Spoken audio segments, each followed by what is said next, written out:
Hello friends, स्वागत है आपका मेरे यूट्यूब चैनल स्टॉक मार्केट ज्ञान में।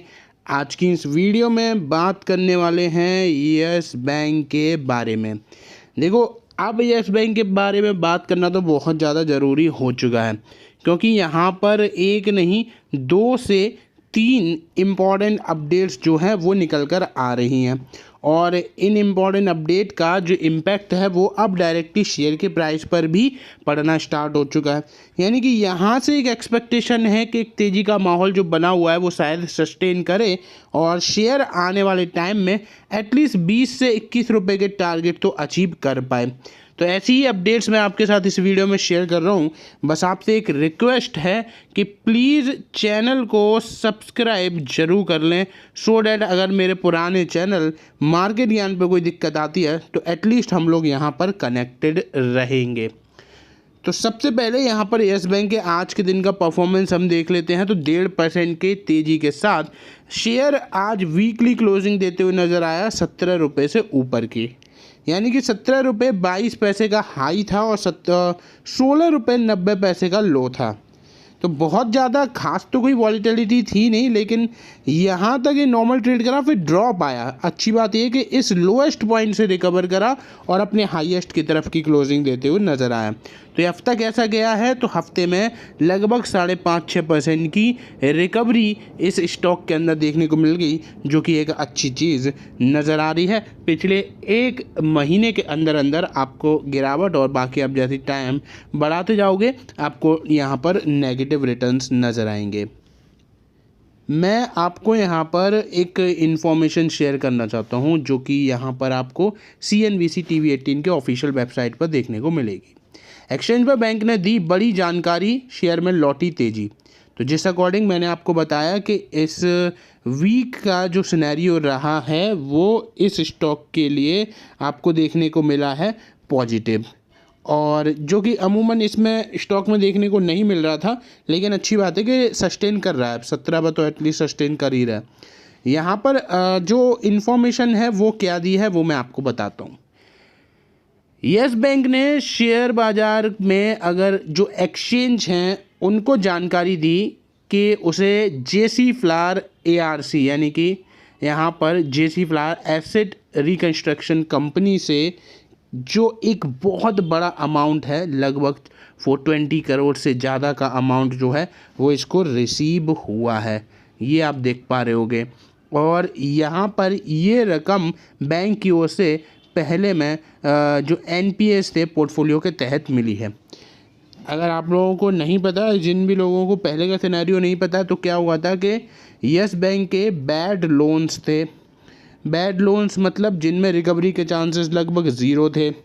तो उन बैड लोन्स को यस बैंक ने JC फ्लावर ASC को बेच दिया था, और उसके बदले में इनको रकम भी मिली थी। और अब जैसे जैसे यहाँ पर रिकवरी आती जा रही है वैसे वैसे इनको और अमाउंट मिलता जा रहा है। तो यस बैंक ने अपने ख़राब कर्ज, यानी कि जो बैड लोन्स मैंने आपको बताया, उसको JCLR को बेचा था। अब बैंक को सिक्योरिटी रिसीट पोर्टफोलियो के अंतर्गत एक ट्रस्ट से 429 करोड़ की रकम मिली है, जो कि एक बहुत बड़ी रकम है, कोई छोटी मोटी नहीं है कि 4 करोड़ या 40 करोड़ है, 429 करोड़। और ये बहुत बड़ा इम्पैक्ट यस बैंक की फाइनेंशियल हेल्थ पर तो एटलीस्ट करती ही है। यस बैंक ने सूचना सेबी के लिस्टिंग रेगुलेशन रूल के तहत दी है, और जब कोई बैंक अपना NPA ARC को बेचता है तो उसके बदले में उसे सिक्योरिटी रिसीट्स मिलते हैं, और इन एहसास से फ्यूचर में रिकवरी के आधार पर बैंक को भुगतान होता है। ठीक है, तो ये चीज़ यहाँ पर अभी इनको मिल रही है, जो कि कॉन्टीन्यूसली मिलती रहती है। और अभी तक जो चीज़ें नज़र आ रही हैं इससे तो लग रहा है कि हाँ, यस बैंक के लिए ये एक फ़ायदे का सौदा अभी तक नज़र आ रहा है। रकम बैंक की बैलेंस शीट को मजबूत करेगी, खराब कर्ज से जुड़े जोखिम में कमी आएगी। निवेशकों को बैंक की NPA रिकवरी में प्रगति का जो संकेत है वो भी यहाँ से मिल रहा है। तो ये तो मैंने एक ऐसी न्यूज़ बता दी जो कि डायरेक्टली यस बैंक के फाइनेंशियल्स को इम्पैक्ट करेगा पॉजिटिवली। अब मैं आपको दूसरी न्यूज़ बताता हूँ। DPIIT Inc. pact with Yes Bank to strengthen India's startup ecosystem. यानी कि DPIIT ने यहाँ पर यस बैंक के साथ एक बड़ी पार्टनरशिप साइन कर ली है। DPIIT का मतलब department for promotion of industry and internal trade.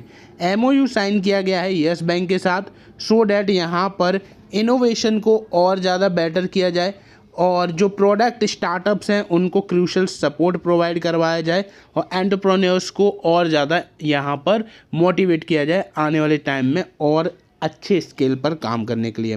तो एक तो ये न्यूज़ निकल कर आ रही थी जो कि मैंने आपको बता दी। बाकी अगर आप यहाँ पर देखो वॉल्यूम शॉकर्स, यानी कि ऐसे स्टॉक जिनमें वॉल्यूम या तो अचानक से बहुत ज़्यादा आया हो या बहुत अचानक से कम हो गया हो, तो म्यूचुअल फंड्स ने लगभग 1 करोड़ से ज़्यादा शेयर्स 10 स्टॉक के अंदर बाइंग करे हैं और ये फरवरी का डेटा है, जिसमें अगर आप यहाँ पर देखोगे तो सबसे पहले वोडाफोन आइडिया है। वोडाफोन आइडिया में म्यूचुअल फंड्स ने लगभग 282 करोड़ शेयर्स यहाँ पर टोटल हेल्ड कर रखे हैं फरवरी 2025 तक, जो कि एक महीने पहले 269 करोड़ के आसपास थे। इनकी वैल्यू 2132 करोड़ नज़र आती है। फिर आता है AU small finance bank, 14.8 crore shares हैं जो कि एक महीने पहले 13.2 थे। वैल्यू है 8374 करोड़। वहीं बात करें IDFC फर्स्ट बैंक 46.4 जो कि पहले थी 39.1 और वैल्यू है 2710 करोड़। आगे अगर हम यहाँ पर बढ़ते हैं तो नाम आता है यहाँ पर यस बैंक का, 35 करोड़ के आसपास के शेयर्स हैं जो कि पहले केवल 27 थे। यहाँ पर बहुत बड़ी होल्डिंग इंक्रीज करी गई है और लगभग 599 या 600 करोड़ के आसपास की मार्केट वैल्यू है। TCS ये एक बेहतरीन नाम है जिसमें लगभग 17.6 करोड़ शेयर्स हेल्ड करे हुए हैं जो कि पहले 16.5 थे और वैल्यू निकल कर आ रही है 61,443, 61,443। फिर संवर्धना, मदरसन इंटरनेशनल, ONGC आपको यहाँ पर देखने को मिल रहा है, गेल देखने को मिल रहा है जिसमें 69.9 से 71.7 और लगभग 11,190 करोड़ की वैल्यू है। और यहाँ पर कैनरा बैंक आपको देखने को मिल रहा है। लास्ट में पावर ग्रिड कॉरपोरेशन, इसमें स्टॉक में भी हलचल काफ़ी नज़र आ रही है तो वो भी आपको यहाँ पर देखने को मिल रहा है, जिसका मतलब है कि ओवरऑल इन 10 स्टॉक्स में लगभग 1 करोड़ से ज़्यादा जो शेयर्स हैं वो बाई करे गए हैं म्यूचुअल फंड्स की तरफ से, और वो भी केवल और केवल फरवरी के महीने में।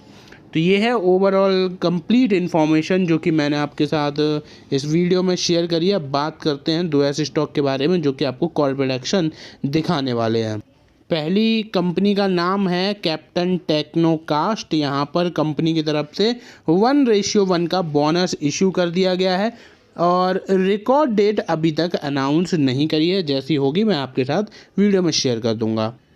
फिर आता है अपना लास्ट स्टॉक जिसमें एंटरिम डिविडेंड दिया गया है, वो लगभग 4.75 का है और सुंदरम क्लेटन के नाम से आपको ये कंपनी नज़र आ जाएगी। 27 मार्च इसकी रिकॉर्ड डेट फिक्स करी गई है। ये थे 2 स्टॉक्स जिनमें आपको कॉर्पोरेट एक्शन देखने को मिलने वाले। फिलहाल वीडियो में बस इतना ही। वीडियो अच्छी लगी हो तो लाइक कर दीजिएगा, चैनल पर फर्स्ट टाइम विजिट कर रहे हो सब्सक्राइब जरूर करिएगा। धन्यवाद।